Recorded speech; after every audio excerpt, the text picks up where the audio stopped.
그들의 행실의 결말을 주의하여 보고 그들의 믿음을 본받으라. 예수 그리스도는 어제나 오늘이나 영원토록 동일하시니라. 여러 가지 다른 교훈에 끌리지 말라.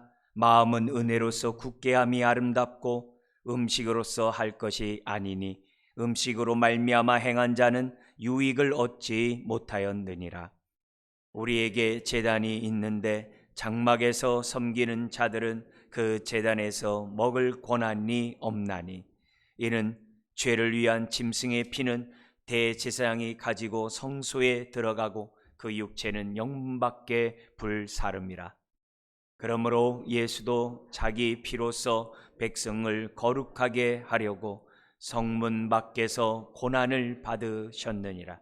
그런즉 우리도 그의 치욕을 짊어지고 영문 밖으로 그에게 나아가자.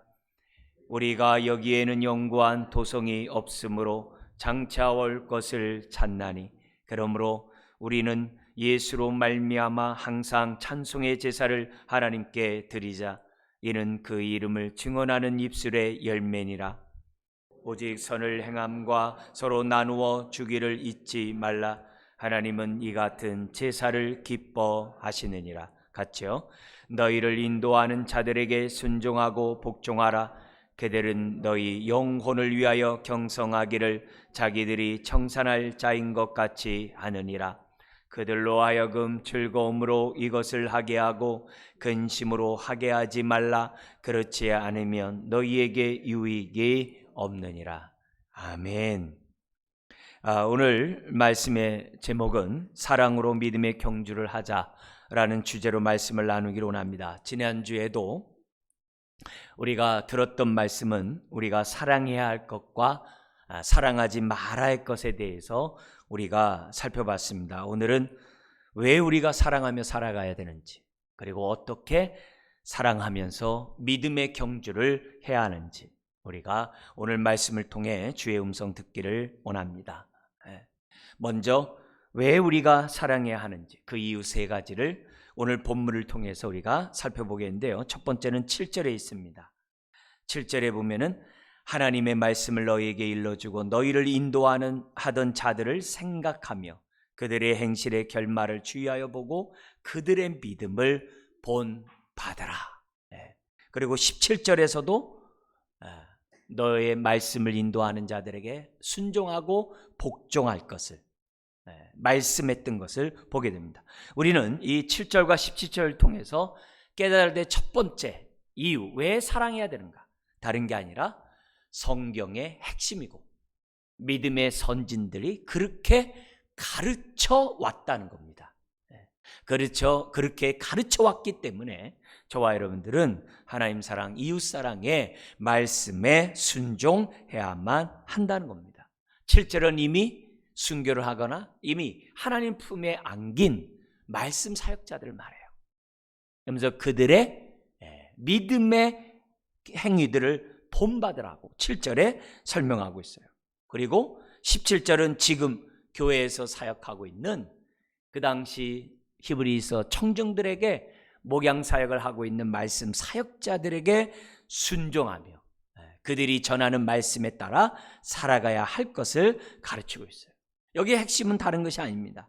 교회의 사역자들 그리고 저와 같은 목회자들, 말씀 사역자들은 전통에 따라 말씀을 가르쳐야 돼요. 다른 것을 가르치면 안 됩니다. 제가 새롭게 깨달았다고 해서 새롭게 가르치면 안 됩니다. 우리가 학습과 세례를 할 때 소요리 문답을 해요. 소요리 문답을 통해서 그 사람의 신앙을 점검해요. 복음에 대해서 확실히 제대로 알고 있는가 점검을 해요. 그 소요리 문답을 통해서 한다는 얘기는 전통 위에, 말씀의 전통에 입각해서 학습과 세례를 베풀겠다는 거예요. 그래서 우리가 학습 세례를 받을 때 신앙 고백이나 선진들, 우리 앞서 하나님 믿었던 그들의 신앙과 동일해야 되는 거예요. 교회에서 중직자들에게 6개월 교육을 해요. 장로와 안수집사와 권사를 받을 때 6개월 교육을 해요. 그 교육 과목 가운데 하나가 웨스턴민스터 신도개요서 그 교리서를 공부를 해요. 왜요? 성경의 진리의 말씀을 밝히 정말 잘 가르치고 있기 때문에 그 웨스트민스터의 그 교리집을 갖다가 가르칩니다. 그리고 소요료보다 좀 더 많은 대요리, 그리고 우리 장로교의 12신조를 반드시 가르치게 돼 있어요. 12신조를. 왜 그래요? 그 믿음의 전통에 따라 오늘 우리들이 신앙생활을 하기 위해서. 왜 예배 때 사도신경 고백해요? 그 사도의 전통에 따라 우리가 신앙 고백을, 신앙생활 하겠다고 하는 고백이거든요. 그래서 우리가 신앙생활 할 때 전통적으로 어떻게 하나님의 진리의 말씀을 가르쳐 왔는지를 저 또한 배우고, 저 또한 가르치고, 저 또한 전수하면서 나가는 거예요. 새로운 것 가르치면 안 됩니다. 오늘 우리 주변에 많은 이단들이 뭐예요? 자기가 새롭게 깨달았다는 거거든요. 전통이 무시되면 안 돼요. 왜 유독 우리나라에 그렇게 많은 이단들이 있고 예수 그리스도 한 분으로 만족하지 못하고 자꾸 뭘 더해가지고 자기가 메시아니, 자기가 보혜사니, 왜 그래요? 그동안에 많은 믿음의 사람들은 그럼 뭐가 되는 거예요? 말이 안 되는 거거든요. 신앙은 항상 선진들의 믿음의 전통에 따라, 히브리서 11장에 정말 그 선진들이 우리에게 보여줬던 그 믿음의 본을 따라 저와 여러분들이 신앙생활하며 나아가야 돼요. 오늘 이 히브리서를 쓴 이 사람도 자신도 전통에 따라 하나님의 말씀을 가르친다라고 하는 고백을 합니다. 그게 어디 나오냐면은 히브리서 2장 1절에서 3절에 나와요. 2장 1절 4절에 나오는데요. 거기 보면은 이렇게 돼 있어요. 제가 읽어드리겠습니다. 그러므로 우리는 들은 것에 더욱 유념함으로, 들은 것에 더욱 유념함으로, 믿음의 선진들을 통해서 하나님의 복음의 말씀을 들었어요. 그 들었던 그것에 더욱 유념하래요. 유념함으로 우리가 흘러 떠내려 가지 않도록 함이 마땅하니라. 다시 유대교로 돌아가든지 이단에게 빠지든지 세상으로 흘러가는 그런 일이 없도록 해야 한다. 들은 것에서 우리의 믿음을 견고히 가져라, 그 얘기예요. 그러면서 뭐라고 하냐면은 천사들을 통하여 하신 말씀이, 율법을 말해요. 천사들을 통하여 하신 말씀이 견고하게 되어 모든 범죄함과 순종하지 아니함이 공정한 보응, 심판을 받았거든. 우리가 이같이 큰 구원을 등한히 여기면 어찌 그 보응을, 심판을 피하리요? 이 구원은 처음에 주님으로 말씀하신 바요, 들은 자들이 우리에게, 들은 자들이 우리에게, 히브리서 쓰고 있는 그 기자나 그 당시 사람들이 얘기하는 겁니다. 들은 자들이 우리에게 확증한 바니. 그게 히브리서예요. 그게 복음서예요. 그러면서 뭐라고 하냐면은 이것이 진리임을 하나님도 함께 증거하는데, 어떻게 증거하느냐? 하나님도 표적들과 기사들과 여러 가지 능력과 및 자기의 뜻을 따라 성령이 나누어 주신 것으로서 그들과 함께 증언하니라. 그래서 이 복음을 통하여 사람이 회개하고 예수 그리스도를 믿고 하나님의 자녀로서 살겠다라고 사람들이 고백하고 헌신하는 그 증거들이 하나님이 함께 증언했기 때문인 거죠. 우리가 신앙 고백하면서 감사하면서 고백할 수 있는 것, 사도신경 하면서도 정말 믿음으로 고백할 수 있는 것, 하나님이 깨닫게 하자면 안 되는 거죠. 하나님이 우리에게 이런 깨닫는 은혜를 주지 않으면 안 되는 거죠. 그래서 그 신앙 고백을 진심으로 해요. 하나님이 역사하신 거죠. 그리고 그 진리가, 사도신경이 진리임을 우리가 어떻게 돼요? 지금 수백 년 이어져 내려오면서도 동일하게 고백하고 있다는 겁니다. 오늘 우리가 특별히 주제와 연관해서 우리가 히브리서 11장이 믿음장이고 12장이 소망장이고 13장이 사랑장이잖아요. 그래서 우리가 사랑이라는 그 좁은 어떤 그런 주제에 맞춰서 우리가 오늘 이 본문을 우리가 적용해 본다면 다른 게 아니거든요. 하나님을 사랑하고 이웃을 사랑하라고 하는 이 13장의 이 가르침은 성경의 핵심이에요. 그리고 우리의 믿음의 선진들이 정말 믿어왔고 가르쳤고 살았던 핵심이라는 것을 우리에게 가르쳐주므로 뭐 하라는 거예요? 우리가 서로 사랑하는 것은 전통에 서 있는 우리들의 신앙생활이라는 것을 첫 번째 가르치고 있습니다. 두 번째는 왜 우리가 이렇게 사랑하며 살아야 되느냐? 8절부터 11절에 있는데요. 예수님의 대속의 은혜, 하나님의 그 대속의 은혜를 저와 여러분들이 받았기 때문에, 그 사랑을 받았기 때문에 그 사랑을 나타내야만 한다는 것이 8절부터 11절의 말씀입니다. 여기 이 8절은 7절의 선진들이 가르쳤던 복음의 핵심이 8절이에요. 우리 한번 읽어볼까요? 예수 그리스도는 어제나 오늘이나 영원토록 동일하시니라. 여러분, 여기서 예수님의 그런 영원하신, 창세전부터 계시고 이 땅 가운데 오셨고 앞으로도 영원히 계실 그런 하나님을 얘기하는 게 아니에요. 그 하나님이, 그 예수님이 우리를 위해 어떤 사역을 했냐, 이게. 그걸 요약해 놓은 것이 8절이에요. 그리고 히브리서의 요약이에요. 이 예수 그리스도라는 이 단어는 복음을 요약해 놓은 단어예요. 그리스도가 뭐죠? 메시아, 구세주. 예수님은 구세주시다. 예수님은 메시아, 예수님은 그리스도다. 하나님의 아들이신 예수 그리스도가 말씀이 육신되어 이 땅에 오셨고 저와 여러분들의 죄를 대신 짊어지기 위하여 십자가에서 죽으신 분이 바로 예수님이시다. 그걸 요약한 것이 예수 그리스도예요. 예수 그리스도는 어제나 오늘이나 동일하시고 영원토록 동일하신 분이 바로 예수 그리스도의 십자가의 놀라운 대속의 은혜라는 것을 8절이 지금 탁 요약하고 있는 거예요. 왜 이런 얘기를 강조하냐면 그 당시는 예수는 그리스도라는 이 진리가 위협을 받고 있었거든요. 그래서 유대인들이 그리스도인이 되었다가 다시 유대교로 돌아가려고 하는, 배교하려고 하는 상황이에요. 예수가 그리스도라는 사실을 믿지 않고 다시 짐승의 제사를 드리려고 유대교로 돌아가려고 하는 그런 상황이에요. 그런 상황에서 예수는 그리스도라는 그 메시지를 전하지 않을 수가 없는 거죠. 그래서 이 진리가 위협받고 있어요. 심지어는 예수가 그리스도라는 것을 믿고 있는 것 때문에 핍박을 당하고 있었거든요. 산업을 빼앗기고 순교를 당하고 사람들이 자기 터전을 떠나야만 하고 예루살렘을 떠나야만 하고 예루살렘 성에서 쫓겨나야만 하는 그런 상황이었거든요.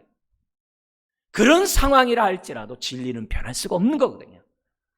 그래서 예수 그리스도는 하나의 호칭이 되는 거예요. 예수는 그리스도고 그분이 우리를 위하여 십자가에서 이루어놓으신 대속의 은혜는 어제나 뿐만이 아니라 오늘 뿐만 아니라 앞으로도 영원할 것이라는 그 복음의 핵심이 8절이에요. 우리 그런 의미에서 한 번 더 읽어볼까요?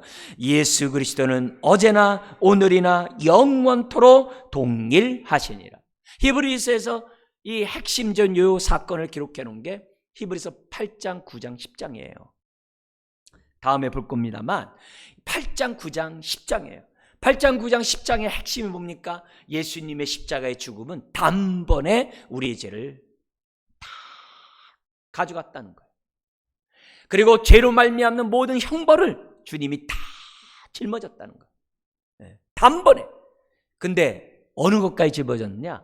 과거의 모든 죄뿐만이 아니라 믿음으로 살다가 죽었던 구약의 성도들의 모든 죄뿐만이 아니라 신약의 현재 있는 모든 성도의 죄를 다 짊어졌고 신약의 현재 히브리서의 청직 등반이 아니라 2021년을 살아가는 저와 여러분들의 모든 앞으로의 죄까지 다 짊어졌다. 단번에 짊어졌다는 게 히브리서의 강조점이에요. 십자가의 대속의 은혜는 과거뿐만 아니라 구약뿐만 아니라 신약의 그 당시뿐만 아니라 미래 모든 죄까지 단번에 완전히 영원히 우리의 죄와 형벌을 다 가져갔다고 그게 십자가의 은혜요, 십자가의 능력이요, 바로 그의 십자가의 진리라는 것이 바로 히브리서예요. 그런 맥락 속에서 예수 그리스도는 어제나 오늘이나 영원토록 동일하다라고 하는 이 메시지를 저와 여러분들이 정말 믿고 이걸 가르치고 이걸 전수하면서 저와 여러분들이 사셔야만 하는 거죠. 여러분, 우리는 이미 후반부 우리 연초에 시작하면서 히브리서 10장 19절 이하의 말씀을 우리가 봤어요. 제가 한 번 더 여러분들에게 좀 읽어드리겠는데요. 10장 19절 이하에 보면 이렇게 돼 있어요. 그러므로 이게 이제 후반부의 결론의 첫 번이거든요. 그 10장 18절까지 내용의 결론이에요. 그러므로 형제들아, 우리가 예수의 피를 힘입어 성소에 들어갈 담력을 얻었나니, 과거에 우리의 죄사함 받고 십자가의 사건이 끝난 게 아니라 오늘도 우리가 범죄한다 할지라도, 지금 범죄한다 할지라도 보혈의 피를 의지하여 하나님 보좌 앞에 담대히 나아갈 수 있는 그런 담력을 얻게 되었다, 이 말이에요. 과거 예수 그리스도를 믿었을 때 그 죄뿐만이 아니라 오늘 지금 내가 범죄한 죄를 가지고도 보혈의 피를 의지하고 하나님 보좌 앞에 담대히 당당히 정말 나아갈 수 있는 담력을 얻게 되었다는 거예요. 여기 성소는 하늘의 성소예요. 이 땅에서는 성소와 지성소가 있습니다만 그건 하늘의 모형이에요. 하늘나라에는 지성소와 성소가 없죠. 모든 것이 다 하나님의 성소죠. 거룩한 성소죠. 근데 그 하나님의 보좌 앞에 저와 여러분들이 예수의 피를 힘입어 오늘도 담대히 나아갈 수 있게 되었다는 거예요. 그러면서 20절에 그 길은 우리를 위하여 휘장 가운데로 열어놓으신, 지성소와 성소를 가로막고 있었던 그 휘장, 위로부터 아래로 찢었던 그 휘장, 그 가로막았던 그 휘장이 예수님이 죽음으로 찢어졌잖아요. 그래서 휘장 가운데 열어놓으신 새로운 살 길이요, 휘장은 곧 그의 예수님의 육체니라. 그러면서 뭐라 그러냐면은 또 하나님의 집 다스리는 큰 제사장이 계심에, 큰 제사장이 계시다는 거예요. 하늘 보좌 우편에. 그래서 우리가 마음의 뿌림을 받아 악한 양심으로부터 벗어나고 몸은 맑은 불로 씻음을 받았으니, 그다음 뭐라 그래요? 참 마음과 온전한 믿음으로 하나님께 나아가자. 할렐루야. 그게 십자가의 사건이거든요. 예수님이 단번에 영원히 완전히 우리의 죄를 도말했기 때문에, 예수 그리스도는 어제나 오늘이나 영원토록 동일한 분이기 때문에 오늘도 우리가 이처럼 믿음으로 주 앞에 나와 예배할 수 있는 거죠. 할렐루야죠. 그러니까 이런 은혜를 오늘도 우리가 받았으니, 그리고 오늘도 예수의 이름을 의지하고 보혈의 피를 의지하고 이처럼 예배를 드리니 15절에 있는 것처럼 어찌 감사 찬양하지 않을 수 있겠냐 이게요. 오늘 이 예배가 뭐예요? 우리가 범죄했다 할지라도 보혈의 피를 의지하고 믿음으로 주 앞에 나와 회개하면, 자백하면 그는 미쁘시고 의로우사 우리 죄를 용서할 것을 믿고 우리는 뭐예요? 자백해요. 근데 자백하는 것으로 끝나는 게 아니죠. 우리는 이 죄를 위해 2000전에 십자가에 죽으시다니 감사하다 하면서 우리가 어떻게 해야 돼요? 하나님께 영광 돌리는 것이 회개죠. 그리고 다시 그 길로 가지 않는 것이 회개죠. 그래서 회개하는 곳에서는 반드시 뭐가 있어야 돼요? 자백만 있으면 안 돼요. 2000년 전에 이것을 위하여 십자가에 죽으신 그 예수 그리스도의 그 보혈의 그 은혜를 감사하고 일어서야 하는 것이 회개입니다. 그게 없으면 안 돼요. 그러면 우리는 자백하면 미쁘시고, 약속하신 그분은 미쁘시고 약속 지킨다는 거죠. 그리고 의로우신 우리 하나님께서 용서하네요. 그 의의가 뭐예요? 미쁘시고 의로우사. 원래 우리 표현을 쓴다면 미쁘시고 사랑이 많으사 우리 죄를 용서한다면 좋아요. 근데 성경 그렇게 얘기하잖아요. 미쁘시고 사랑이라 않고 미쁘시고 공의로우신 하나님이 우리 죄를 용서한대요. 그게 공의예요.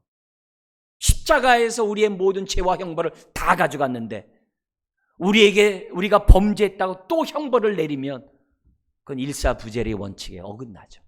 가중처벌이죠. 공의롭지가 않죠.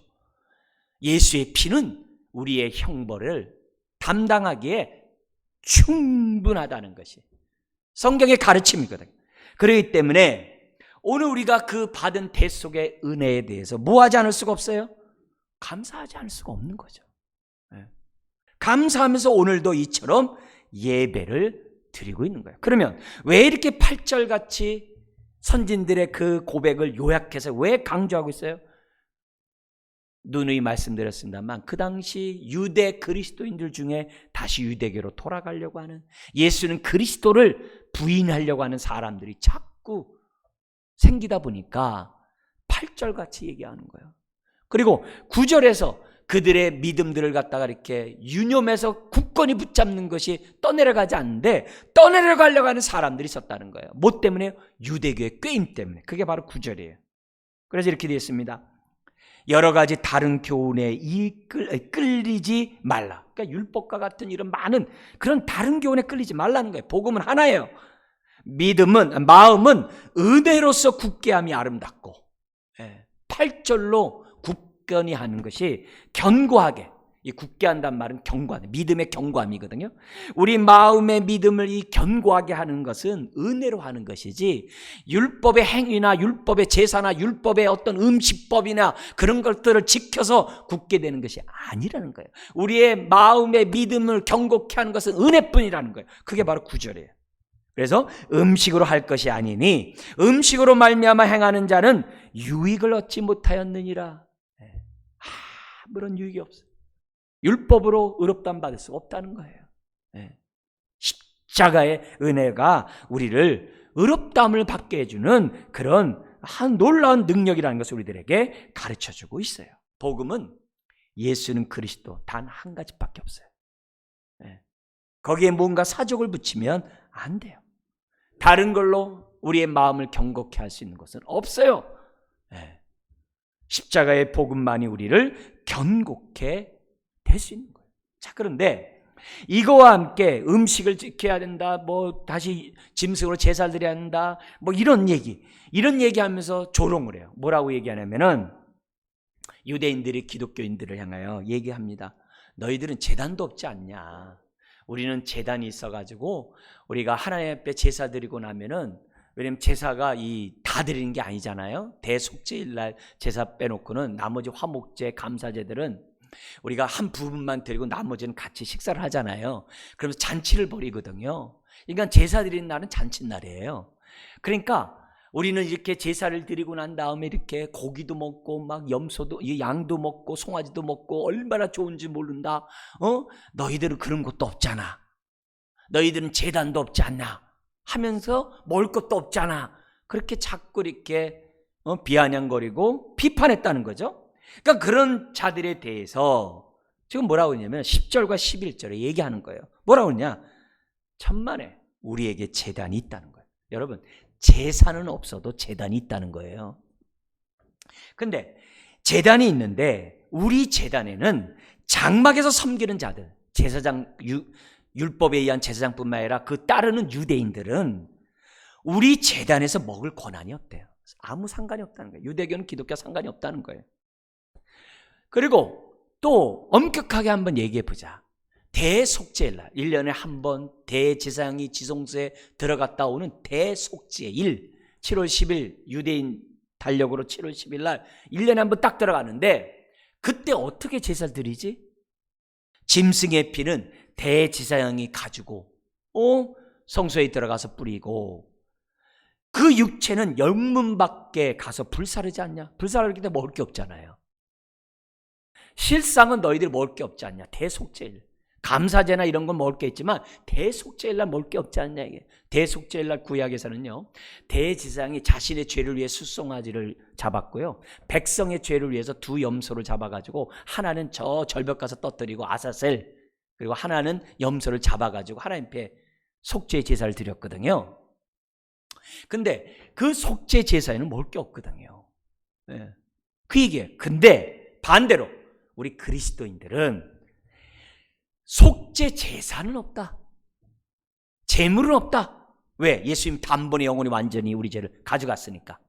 한 번 드리고 끝났기 때문에. 근데 뭔 있다? 제단은 있다. 어떤 제단? 예수님의 살과 피를 먹고 마시는 제단이 있다. 근데 너희들은 그 예수님의 살과 피를 먹고 마실 수가 없다. 그 얘기가 깔려 있는 거예요. 그러니까 오늘 우리들이 엄격하게 이렇게 말해서 이 본문을 이렇게 보면은 유대인들이 그동안의 그들의 전통에 얽매여 가지고 복음을 받아들일 수가 없는 거예요. 예수는 그리스도라는 진리를 받아들일 수가 없었던 거예요. 그리고 거기에 또한 기독교인들이 유혹을 받아가지고 다시 짐승의 제사로 가려고 하니 얼마나 마음이 아프겠어요. 그래서 예수 그리스도는 어제나 오늘이나 영원토록 동일하신 분이라고 그 당시 신앙 고백을 8절에 딱 기록하고 있는 거예요. 더구나 이 모습 속에서 뭐가 나오냐면은 이렇게 얘기해요. 그 육체는 영문밖에 불사를 했다를 얘기하면서 우리들에게 얘기하는 얘기는 다른 게 아니죠. 우리는 단번에 영원히 완전히 우리 죄가 도말되는 대속의 은혜를 받았기 때문에 우리가 뭐 하는 게 당연하다는 게 오늘 주제로 얘기한다면 사랑하는 것은 당연하지 않냐 이게. 그 사랑을 받았는데 어떻게 그 사랑을 나누지 않을 수 있냐 이게. 그게 두 번째 이유예요. 세 번째 이유가 12절 14절에 있어요. 우리가 예수님을 따라가야만 하는 제자들이기 때문에 사랑하라. 제자도의 삶이 사랑이라는 거예요. 그러면서 12절은 그 11절과 연관해서 지금 12절이 나와요.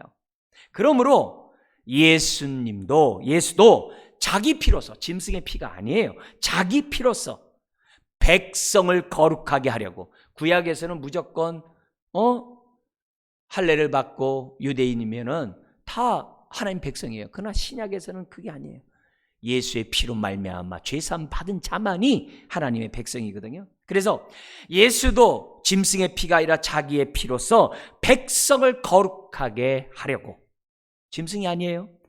자신의 피로서, 자기 자신의 피로서 거룩하게 하려고 성문 밖에서 고난을, 십자가의 죽음을 당하셨다라고 12절에 설명하고 있어요. 그러면서 뭐라고 그러냐? 13절 같이 한번 읽겠습니다. 그런즉 우리도 그의 치욕을 짊어지고 영문 밖으로 그에게 나아가자. 할렐루야. 나아가자. 우리도 뭐예요? 그의 치욕을 짊어지고, 이 그의 치욕이란 말은 주님이 당하셨던 그 치욕을 나도 당하자라는 말이에요. 그 모든 치욕을 우리가 다 받으면서 성문 밖에 쫓겨나가자 이게요. 영문 밖으로 우리도 나가버리자 이게요. 나가버리자 이게. 그 당시에 예루살렘 안에 있으려면 유대인의 율법에 따라 같이 제사를 지내고 같이 교제해야 되는 거예요. 예루살렘 안에 있어야 그들이 안전하고 그들의 안위를 받겠죠. 재산도 빼앗기지 않고 또 여러 가지 심리적으로 안위를 받고 안전함을 느끼겠죠. 근데 예수 그리스도를 믿고서 영문 밖으로 쫓겨나가 버리면은 안전이 없어지잖아요.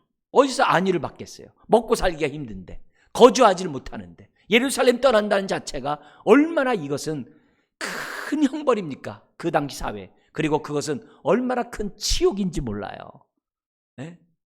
안식일을 범한 자들 성문 밖에 나가서 돌로 쳐 죽였거든요. 그러니까 영문 밖에 나간다는 이 자체는 저주받고 치욕을 받고 수치를 당하고 멸망을 당한 그 모든 것에 대한 표현이에요. 그런데 오히려 13절에 뭐냐면은 나가자는 거예요. 어디로요? 영문 밖으로. 왜? 주님이 나가지 않았냐 이게. 제자도가 뭐예요? 예수님이 가신 길 나도 가겠다는 거죠. 예수님이 하나님 사랑, 이웃 사랑하고 하나님의 뜻 가운데 순종했던 것처럼 나도 그렇게 순종하면서 살겠다는 것이 제자죠. 그래서 주님이 나갔기 때문에 저와 여러분들이 뭐라고요? 나가자 이게. 예배는 보혈의 피를 통하여 거룩함을 입은 자들만이 드릴 수가 있거든요. 자, 그런데 이 바깥으로 나간다는 이 단어는 두 가지 의미가 있어요. 첫째는 하나님께 예배를 드리기 위해 나가자는 게 첫 번째가 있고요. 두 번째는 뭐냐면은 예수님처럼 우리도 여기 나온 것처럼 치욕을 짊어지는 삶을 살자는 의미가 두 가지가 들어가 있어요. 무슨 말이냐면은 구약에 출애굽한 다음에 시내산에서 모세가 십계명을 받아요.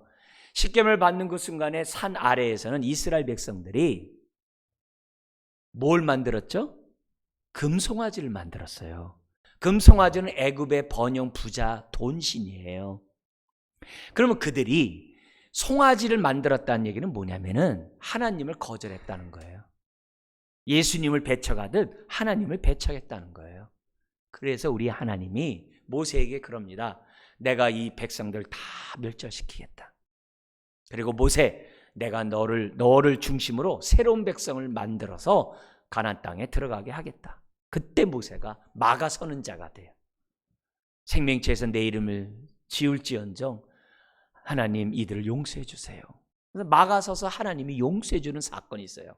근데 그 사건이 이제 출애굽기 33장에 나오는데 그 사건 이후로 하나님이 이스라엘 진 중에 계시지 아니하고 진 바깥에 회막에 계셨다라고 출애굽기에 기록되어 있어요. 그래서 그들이 하나님을 뵈려면 드디어 진 바깥에 회막에 가서 하나님께 예배하고 하나님을 만나 뵀던 사건이 출애굽이 나와요. 출애굽기에 나와요. 지금 그래서 그들이 영문 밖에 나가는 이유는 하나님을 예배하고 하나님을 뵙게 나가는 거예요. 그래서 이스라엘 백성이 모세와 함께 그 회막에 나갈 때 회막에 하나님의 영광의 구름이 가득 찼던 사건이 출애굽기에 나오잖아요. 그래서 하나님이 모세에게 말씀하고 모세는 백성들에게 하나님의 말씀을 전하는 그 사건 똑같아요. 우리가 하나님께로 나가면 어디로 가야 돼요? 영문 안에서 짐승의 제사로는 안 돼요. 영문 밖에 예수의 피를 가지고 하나님의 성소에 주님이 가신 그 길을 새롭고 산 길을 따라 저와 여러분들이 나가야 한다는 게 첫 번째 이 안에 들어가 있어요. 두 번째는 뭐가 있냐면은 그 나가면서 사는 그 삶 자체가 다 뭐예요? 예루살렘 나간다는 자체가 뭐예요? 다 치욕이거든요. 배척이거든요. 거부거든요. 네. 안전하면서 떠나는 거거든요. 그게 바로 제자도의 삶이고 그게 십자가를 짊어지는 삶이에요. 성경에 보면 자기를 부인하고 자기 십자가를 지고 나를 따라오라는 그 말씀이 공관복음에 6번 나와요. 공관복음서에 나오는데 그 내용의 핵심이 뭐냐? 우리가 흔히 이런 얘기 하잖아요. 자기가 어렵고 힘든 일을 짊어질 때 그래 내가 십자가 질게 이렇게 얘기하잖아요. 그건 우리 생각이고 성경의 공관복음에서 가장 핵심적인 것은 뭐냐면은 배척받음이에요. 너가 나를 따라오므로 너를 미워하는 자가 가정에서 있을 것이고 너희 부모와 자식이 너를 미워할 것이고 그 말은 뭐예요? 그 사람들의 안전한 그 공동체에서 배척받는다는 얘기거든요. 멸시를 당한다는 얘기거든요. 능욕받는다는 얘기거든요. 수치를 당한다는 거거든요. 그러니까 예수님이 십자가에서 완전한 수치를 다 당하시잖아요. 다 벗겨지고. 네? 그러니까 오늘 그 전통에 따라 히브리서를 쓴 사람이 받은 거예요. 그리고 그 전통에 따라 13절에 얘기한 거예요. 그런즉 우리도 그의 주님의 치욕을 그 수치를 우리도 짊어지자 이게요. 그래서 영문 밖으로 나아가자 이게요. 예루살렘에서 축출되는 거, 예루살렘에 떠나는 거 두려워하지 말라 이게요. 산업을 빼앗기고 재산 빼앗기는 거 무서워하지 말라 이게요. 너희들이 축출된다 할지라도 예수의 피를 의지하고 주님 가신 그 길을 가면은 하나님 보좌 우편에 정말 앉게 되는 축복이 있다는 것이 성경의 가르침이거든요. 자, 그럼 바로 지금 그 얘기를 우리들에게 하고 있는 거예요. 여러분, 이미 우리는 예수의 피로 말미암아 하나님 보좌 앞에 나올 수 있는 은혜를 받았잖아요. 그게 아까 첫 번째 이유예요. 두 번째 이유가 또 뭐라고요? 능력과 치욕을 지고 이 세상에 살아가자, 제자도의 삶을 살아가자는 거 아니에요? 오늘 이 말씀이 그 얘기를 그대로 반영하고 있어요. 좀 더 여러분의 이해를 돕기 위해서 히브리서 4장 14절 16절 한번 보겠습니다. 히브리서 4장 14절부터 16절에 보면 이렇게 돼 있어요. 읽어드리겠습니다. 그러므로 우리에게 큰 대제사장이 계시니 예수님이 승천하시니 곧 하나님의 아들 예수시라. 우리가 믿는 도리를 굳게 잡을지어다. 예수는 그리스도 외에 다른 복음 없다는 거예요. 율법 그런 거 더하면 안 된다는 거예요. 내가 믿는 도리를 굳게 잡자는 거예요. 아까 얘기했던 얘기예요. 그래서 15절 왜냐? 우리에게 있는 대제사장은 우리의 연약함을 동정하지 못하실 이가 아니요 긍휼을 베푸신 분이라는 거죠. 우리 일에 우리와 똑같이 시험을 받으시니로되 죄는 없으시니라. 그러므로 우리는 긍휼하심을 받고 때를 따라 돕는 은혜를 얻기 위하여 은혜의 보좌 앞에 담대히 나아갈 것이니라. 그래서 우리는 오늘도 예배를 드리면서 보혈의 피를 의지해서 보좌 앞에 담대히 이처럼 나와서 예배를 드리는 거예요. 그러면 예배 드리고 나서 뭐 하겠다는 거예요? 저와 여러분들이 어떻게 해야 한다는 거예요? 예수님처럼 살아야죠. 예수님 가신 그 길을 따라가야죠. 자기를 부인하고 자기 십자가를 지고 주님을 따라가야죠. 그게 바로 뭐예요? 영문 밖으로 나가 예수님의 치욕, 능욕을 짊어지는 삶이라는 것을 오늘 본문 13절은 우리들에게 가르치고 있는 거예요. 더구나 여러분 14절 보십시오. 우리가 여기에는 영구한 도성이 없고 장차올 도성 예루살렘 그것을 찾나니 하늘의 예루살렘을 찾는 자가 우리라는 거예요. 아브라함이 뭡니까? 하늘 분양을 바라보면서 이 땅에 나그네 삶을 살았고 이삭도 그랬고 야곱도 그랬고 요셉도 그렇지 않았습니까? 심지어는 모세는 어땠습니까? 이 땅의 애굽의 영광 그 모든 것들 자기 백성과 함께 고난받는 것을 어떻게 해야 돼요? 이 땅의 애굽의 모든 영광 보화보다 더 귀하고 값진 걸로 여겼다고 했잖아요. 모세도 그렇게 살았거든요. 믿음의 선진들이 다 그렇게 살았어요. 영구한 도성이 이곳에는 없고 하늘에 있다는 것을 믿고 그들이 바라보며 믿음 가운데 다 살았다는 거예요. 그런데 다시 유대교로 돌아가려고 해? 다시 짐승의 제사를 드리려고 해? 일신성의 안위와 안전 때문에 다시 유대교로 돌아가서 나 예수를 부인해? 말도 안 된다 이 말이에요. 오히려 우리는 장차올 예루살렘을 바라보면서 오늘 저와 여러분들이 믿음의 삶을 살아가야 한다는 것이 12절부터 14절이에요. 그러면 우리가 새로운 피조물이고 신약의 성도는 새로운 방식으로 하나님을 섬겨야죠. 매 순간 보혈의 피를 의지하여 날마다 보좌 앞에 담대히 나아가고 받은 그 은혜와 사랑을 우리가 주님이 가신 그 길을 따라가면서 배척받고 무시당하고 능력을 당하더라도 할렐루야 하자 이거죠. 이것이 바로 사랑해야 될 이유라는 거예요. 이 세 가지가 성경의 가르침이고 대속의 은혜를 받았고 심지어는 우리는 주님을 따라가야 되는 제자들이기 때문에. 자, 다음 15절 16절에서 그러면 어떻게 사랑하면서 믿음의 경주를 하는가? 첫 번째가 15절에 나옵니다.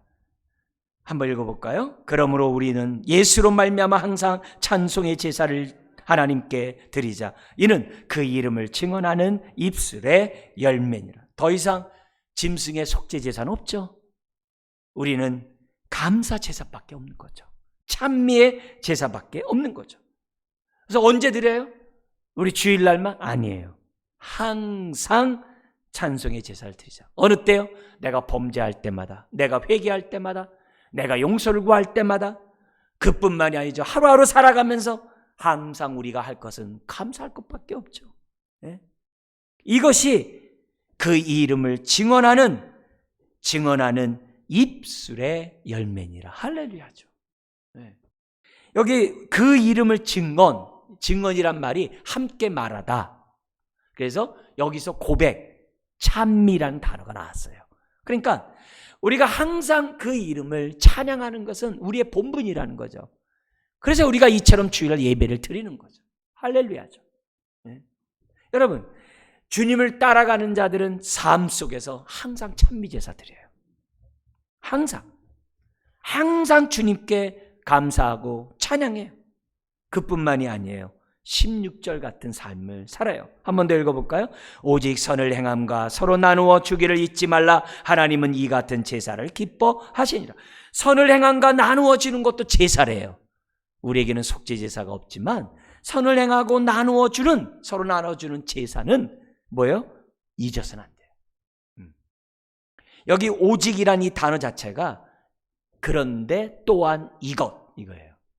그걸 갖다 우리는 오직으로 번역을 했어요. 뭐냐면 하나님 앞에 예배만 드리는 것이 아니라 이 땅에서 삶의 예배를 드려야 되는데 뭐예요? 반드시 드려야 된다는 거죠. 이것 또한 잊지 말라. 찬미제사를 드리듯 잊지 말라. 그것도 뭐예요? 계속 한순간도 잊지 말라. 그게 번역이 안 돼 있습니다만 잊지 말라 앞에 한순간도 잊으면 안 돼요. 습관이 돼야 되고 삶에 정말 내 모습 속에서 빼놔서는 안 될 그런 내용이에요. 여러분, 선한 행함은 다 알죠. 근데 서로 나누어 주기를 잊지 말라는 단어는 알면서도 잘 몰라요. 이게 우리 흔히 말하는 교회에서 코이노니아, 교제를 말해요. 근데 이 단어는 이 서로 나누어 주라는 코이노니아는 뭐냐면은 물질을 공유하다라는 단어예요. 그러니까 단순히 뭐냐면 입술로만 사랑하는 것이 아니라 삶을 나누는 거예요. 근데 중심은 뭐가 되냐면 예수님이 돼야 돼요. 물질을 공유함으로 예수님의 사랑이 전달되게 하라. 물질을 나눔으로 예수의 사랑이 전달되게 하라는 단어가 코이노니에요. 그래서 우리가 하나님 앞에 찬미의 제사를 드리는 사람들의 특징을 보면 사람들에 대해서 열린 마음을 가져요. 자꾸 배려하려고 그러고 자꾸 선한 행동하려고 하고 자꾸 도와주려고 하고 자꾸 사람들을 갖다가 뭔가 세워주려고 하는 그런 베푸는 행동을 하려고 해요. 바로 이것을 하나님이 기뻐하신다라고. 이 같은 제사를 기뻐하신다고. 짐승의 제사 드리지 말고 찬미의 제사와 함께 나눔의 제사를 드릴 것을 우리들에게 가르치고 있는 거예요. 그러니까 여러분의 한 달에 그러한 돈 지출해서 구제비가 없으면 안 돼요. 사실 교회에서 구제라는 단어 쓰는 것은 합당하지 않아요. 물질을 나눔이라는 단어 쓰는 게 더 정확한 표현이에요. 그리고 17절은 이런 가르침과 전통은 어떻게 된다고요? 계속 후대에 가르치고 이어져야 한다는 것이 17절이에요. 사랑하는 성도 여러분, 오늘 우리가 왜 사랑하면서 살아야 되는지를 살펴봤어요. 성경이 그걸 얘기해요. 하나님 사랑, 이웃 사랑을. 더구나 우리는 십자가로 하나님의 그 큰 사랑 받았잖아요. 태속의 은혜를 받았잖아요. 그리고 우리는 이제부터 예수를 주라고 고백했잖아요. 주라고 고백한다는 얘기는 뭐예요? 주님 가신 그 길을 내가 순종하며 따라가겠다는 거 아니에요. 주님처럼 살겠다는 거잖아요. 그렇다면 저와 여러분들이 능력을 지고 살아가는 것을 두려워하지 말고 그런 힘든 삶의 현장에서 예루살렘에서 쫓겨나는 그 불완전하고 유리하고 나그네 삶을 살아가는 힘든 삶이라 할지라도 못 잊지 말자. 찬미의 제사와 못 잊지 말자. 선을 행함과 서로 나누어주는 제사는 잊어서는 안 된다는 것을 우리들에게 가르쳐주고 있습니다. 믿음의 경주 쉽지 않죠. 어렵죠. 너무 힘들죠. 그렇지만 사랑으로 믿음의 경주를 다 할 것을 오늘 이 말씀을 통하여 저 여러분들에게 말씀하고 있습니다. 기도하겠습니다.